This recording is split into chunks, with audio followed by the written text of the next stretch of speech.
Det er morgen i Løsning ved Horsens. Indenfor sidder Katrine Rud Fisker, der har en vigtig dag foran sig. Kan du huske, de var med nede og faldt juletræer? Så blev de kørt i en barnevogn. Jeg ser rigtig dårligt på begge mine øjne, så nu har jeg bestemt mig for, at jeg skal have en operation. Så det er jeg vildt spændt på. Hvor dårligt er dårligt altså? Jamen, jeg har -6 på det ene øje og -5,75 på det andet øje. Det er en beslutning, der har været længe undervejs, og som er blevet mere og mere aktuel. På grund af, at jeg så har fået Luca, vores store pige her, og så har jeg fået tvillinger, som der er 15 måneder i dag. Og så har jeg været rigtig meget op om natten på grund af alle de unger der, og det har bare været en belastning for mig og for Kenneth, og jeg famler mig frem i blinde, fordi jeg kan jo ingenting se om natten. Hvem er det? Felix og Filippe. Felix og Filippe. Ja. Det er vores lillebror og lille søster, ikke også? Kan du godt styre dem, Luca? Er de søde? Ja. Og hvis man er sammen med nogen, der har så øjenbetændelse, så er jeg bare stensikker på, at jeg bliver smittet, og det er da bare rigtig irriterende. Katrines mand Kenneth bakker helt op om projektet. Jeg kan godt forstå, at man godt vil lave det, altså. Bare når man skal på ferie, eller man skal nogen sted hen, altså der skal hele tiden sådan en lille kit med rensevæsker og kontaktlinser og... Ja. Og jeg ser ganske fint, så jeg har ikke det der bøv. Da jeg sådan var lidt yngre, der tænkte man ikke så meget over tingene, så der var vi på charterferie, hvor jeg ikke havde taget nogle ekstra kontaktlinser med, og så var jeg ude at svømme, og så røg der en kontaktlins. Så stod jeg der fuldstændig. Så kunne jeg jo ikke se noget. Umiddelbart så synes man jo det der med, at man skal operere i ens øjne, det er sådan lidt sårbart, ikke også? Jeg synes egentlig, at jeg er ved godt mod. Jeg er selvfølgelig helt vildt bange for, hvordan er resultatet? Hvordan bliver resultatet? Kan jeg se bedre? Kan jeg se dårligere? Altså man har også tænkt, bliver man helt blind, men heldigvis så er der endnu ikke nogen, der er blevet blind af denne her operation. Altså de skal ikke skære øjet op på samme måde, som de gjort før. Altså, det gør mig noget mere tryg, altså. Men jeg synes, det er sådan lidt, at de skal gå ind med en laser og skære ind i 3. lag i øjet. Altså, de skal forbi de første 2, og så kan de bare lige skære sådan en lille bøf ud. Og så piller man bare den bøf ud, og så kan man se. Altså, ja. Det synes jeg, det er helt vildt, at det kan lade sig gøre. Men han laver jo ikke andet. Så vi må forvente, at han er virkelig god til det. Så selvfølgelig skal jeg bare det her, altså. Men jeg tror, når man er i det, så er det fint nok. Men jeg tror bagefter, der kan man virkelig opleve, at det er en helt anderledes verden, man bare lever op til. Altså, åbne øjnene, så kan du se. Altså. Ja. Det kommer meget naturligt for os andre, men dem, der har problemer, der må virkelig være... Det kan jeg godt forstå, at de får det gjort. Ja. Nu er det lige her om en time, så er vi klar. Så ja, det bliver helt vildt spændende. Jeg tør næsten ikke tro på det, men jeg håber jo bare, det er sådan, når jeg vågner om morgenen eller om natten, at jeg slår øjnene op, og så kan jeg bare se. Og så ud i bilen. Og så sætter den lille familie minus tvillinger kursen mod Aarhus. Køreturen fra Løsning til Aarhus har ikke gjort spændingen mindre. Så er det nu. Da jeg sad i bilen på vej herop, der kan jeg godt mærke, at nu bliver man sådan lidt, hvordan bliver resultatet, og bliver det, som jeg forventer det, og kan jeg virkelig se, når jeg åbner øjnene, og hvad når jeg kommer hjem, kan jeg få en hverdag til at fungere lige med det samme. Efter at hilse på øjenkirurgen får Katrine en nøje instruktion i, hvordan hun skal passe sine øjne i tiden efter operationen. Se, Katrine, hvis du nu tager plads over ved siden af din mand, så tænker jeg vil lige informere dig om de her dråber, inden du nu bliver opereret. Den vigtigste af dem her, det er den her, der hedder Tobradex, og det er et blandingsprodukt af antibiotika, det ud, og det skal du dryppe med i 2 uger. Så er der sådan nogle smukke plastikskjold her. Dem skal du sove med. Så mor, hun bliver flot, hva'? Og dem har du på, og det er selvfølgelig for, at du ikke skal komme til at klø dig eller gnide dig i øjnene de første par dage. Så skal du selvfølgelig være forsigtig. Ikke noget med øjenmakeup i 14 dage.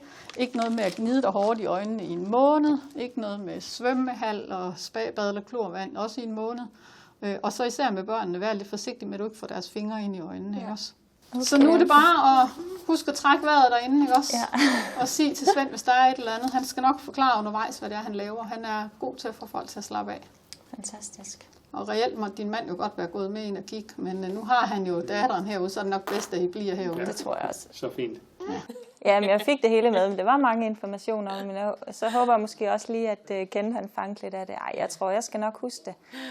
Ja, det lød til, at der var noget om natten, hvor du i hvert fald ikke bliver den, der så kan rende ind til tvillingerne her de næste par. Nej, lige præcis. Hvis jeg skal have sådan nogle klapper på øjnene, så får jeg da 4 dejlige nætter det næste stykke tid, så det glæder jeg mig da lidt til. Så det er da et plus, må man sige. Det hørte du godt, ikke, Kjell? Så efterlader Katrine familien i venteværelset og går ind til øjenkirurgen. Men jeg skal lige kigge ind en gang her, Katrine, lige at se, hvis du kan lægge dine briller nede på den der lille plade dernede. Ja, der, ja. Og så skal jeg lige se det hele, det ser pænt og nydeligt ud her. Svend Asp, der skal foretage operationen, er en rutineret herre, der udfører mere end 1000 operationer årligt, og indgrebet er blevet stadig mere raffineret gennem tiden. Det vi skal gøre her i dag, det er, at vi skal afflade hornhinden midt på. Og det gør vi ved at bruge en laser.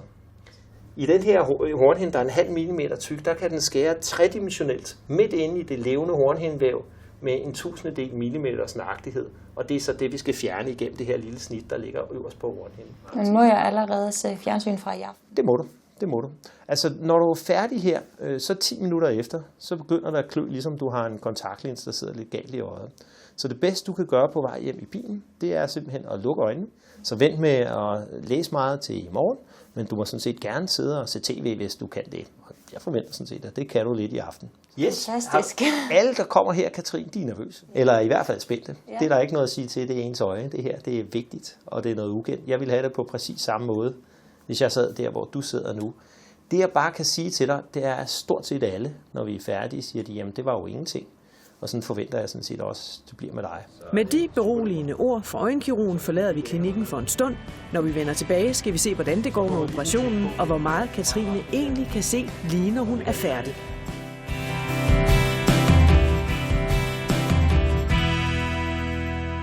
Katrine er nu kommet ind i det rum, hvor selve operationen skal foregå, og er parat til at lægge sig under laseren.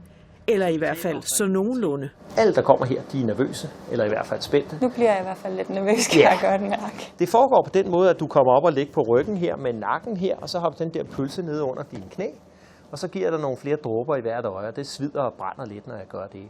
Så sætter jeg en klap for dit venstre øje og kører dig så på laserlejet ind under laseren. Ind under laseren, der er et grønt blinklys, vi skal finde sammen, og når vi har fundet det, så sætter jeg en lille øjenlågsholder i, som gør, at du ikke kan blinke. Det kan godt lige spænde lidt, når jeg sætter den i. Så når jeg sætter den i, så kører der helt tæt på blinklyset ved langsomt at hæve lejet. Og når du er helt tæt på, så rammer du en lille sugekop. Den lille sugekop, den aktiverer jeg ved at trykke på en knap på laseren, og så siger laseren suction on, altså nu er der undertryk på. Derfra der er det meningen, at sugekoppen den skal overtage styringen af dit øje.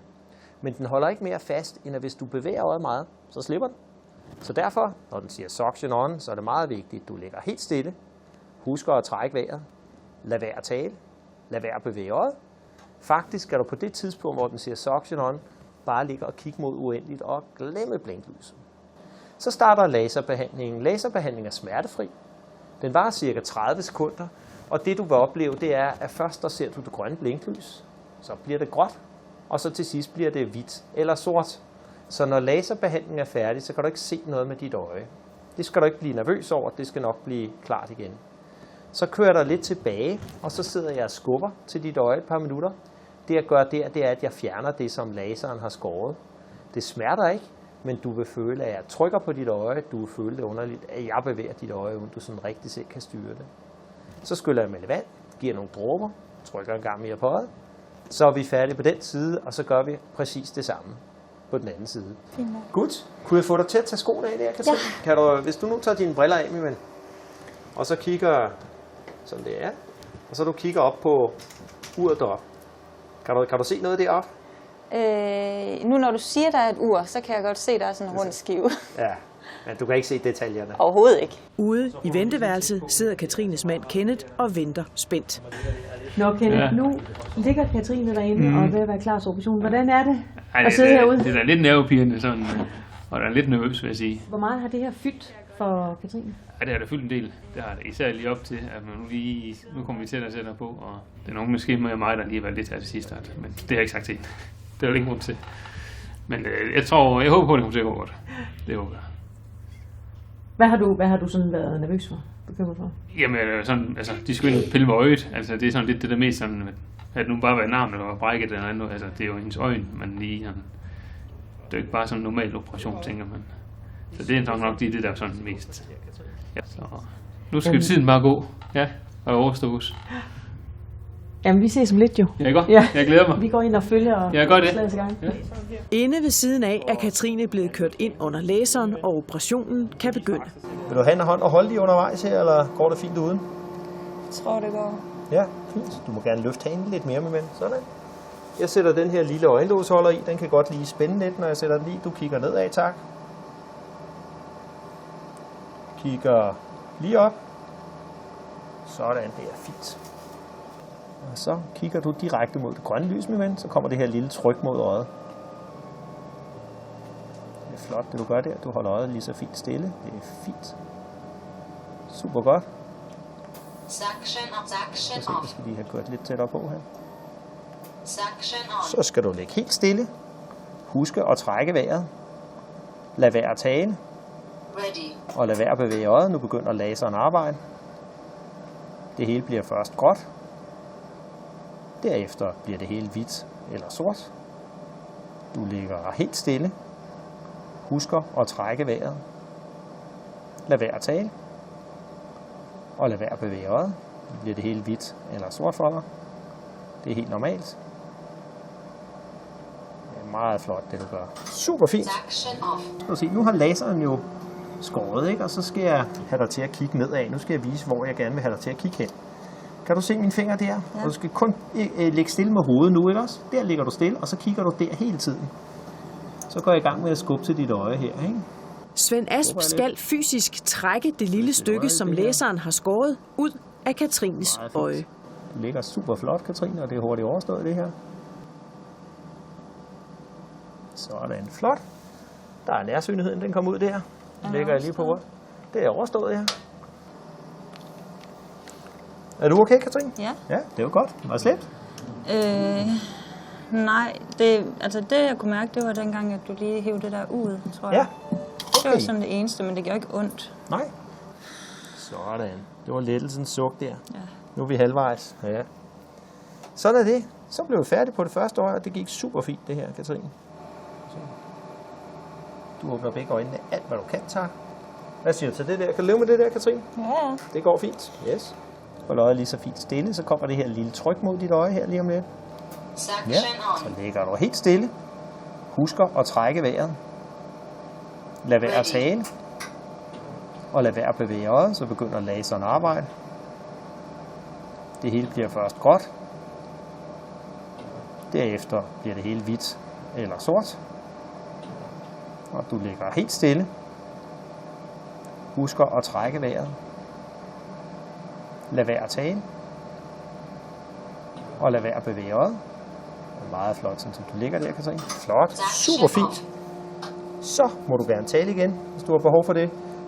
Nu kan du ikke se noget med dit venstre øje. Nu er det højre øje, der skal styre, hvor du kigger hen. Er du okay, Katrine? Ja. Ja, godt. Fint. Vi nærmer os afslutningen. Ja, Så det er spændende. ja, jeg skubber lidt mere til dit øje her.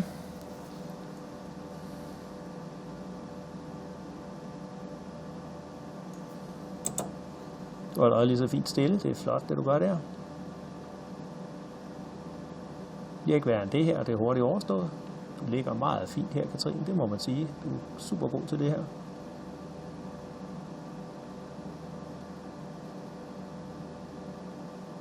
Ja, det var ikke så længe, inden vi er færdige nu. Så vi skal lige skubbe lidt mere. Sådan, flot. Der var nærsynligheden der. Nu er det overstået. Nu er det overstået, ja. Okay. Du skal se, jeg trykker lige en gang på dit øje. Og så skal jeg lige give dig nogle dråber, og så er vi simpelthen færdige. Sådan, så får du lige nogle dråber her. Så er det overstået, Katrine. Ja, det er helt vildt. Og det var virkelig ikke noget at regne. Man er selvfølgelig nervøs, når det er, at den der sugkoppen lige kommer ned mod ens øje, men man kan slet ikke mærke noget.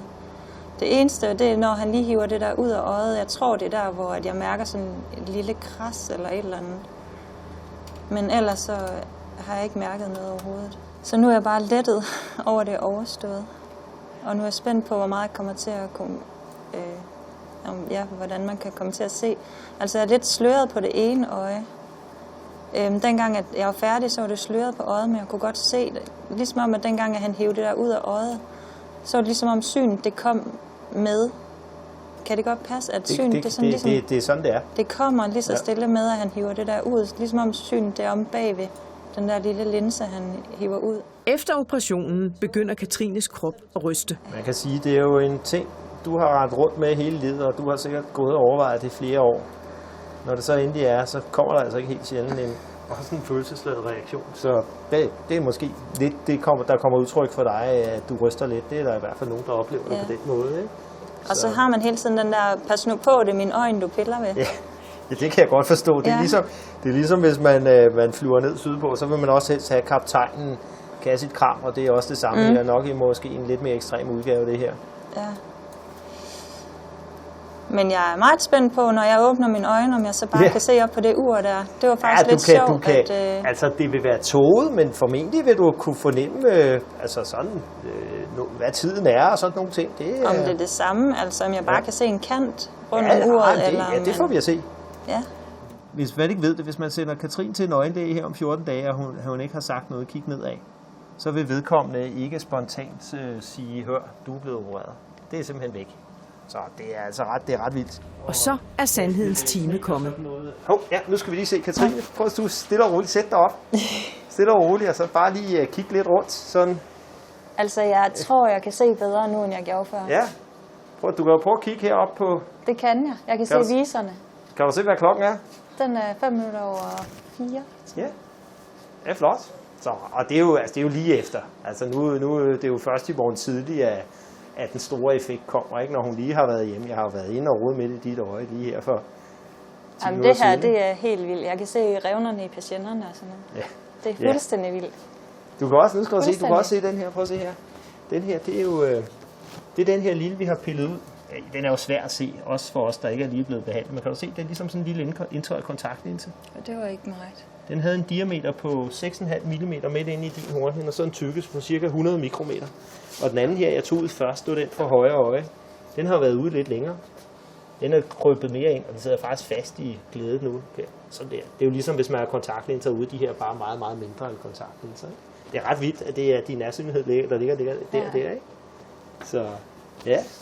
Det er den lille dims, der har gjort, at jeg har set det er den lille dims, som vi har fjernet for at korrigere din nærsynlighed. Ja, det er det. Jamen det her, det er lige før, at jeg kan læse, hvad der står på spritten derovre. Det er helt vildt. Ja, og brillerne skal du jo ikke... Nej, de er færdige. Dem skulle jeg åbenbart til den kan du gemme til om 20 år, når du får alderssyn, eller 15 år. Altså, kommer du til at så 12-15 år, hvor du ikke skal tænke på briller eller linser. Det er jo rigtig dejligt, kan man sige, ikke? Så. Ja. Jamen, det var godt, Katrine. Ha' det rigtig godt. Tak for den gang. Ja, det var Og så kan en lettet Katrine gå ud til sin spændt ventende familie. Så. Hej. Hvad så? Så er det overstået. Var du ubehagelig? Nej, det var det ikke. Du er helt rød i øjnene. Men jeg blev nervøs. Ja, lige da jeg lå derinde. Og jeg kan mærke, at jeg er ikke helt færdig med at ryste endnu. Jeg tænker, at du selv skulle ind og tænke, Ja, han sagde, sådan, før jeg skulle i gang med det, så sagde han, prøv lige at kigge op på uret, og jeg kunne bare overhovedet ikke se uret. Nej. Og så, da jeg var færdig, så sagde han, kig op på uret igen, og så kunne jeg se, hvad klokken var. Ej, hvor fedt. Ja. Det blev sejt. Ja. Nå, jeg har fået at vide, at du skal have en god natsøvn. Dejligt. Ja, så det skal jeg nok til. Fedt. Ja. Men det er jo lige præcis det, man er blevet fortalt, at, så er det, at det er sådan her, man vil have det, men man får sådan lidt, at kan det nu også passe, og bliver det nu også bedre end det her? Og, altså helt ærligt, så var jeg jo bange for, at tænk, hvis jeg kom ud og var blind, og det er jeg ikke. Nej, det var fedt. Og så er det, jeg nødt til at sige, pas på børnefingeren. Ja, lige nok. Og så tager familien lettet hjem. 2 dage efter fik vi følgende sms-besked fra Katrine. Jeg har lige kørt bil for første gang uden briller eller kontaktlinser. Det er slet ikke til at fatte. Jeg kan se.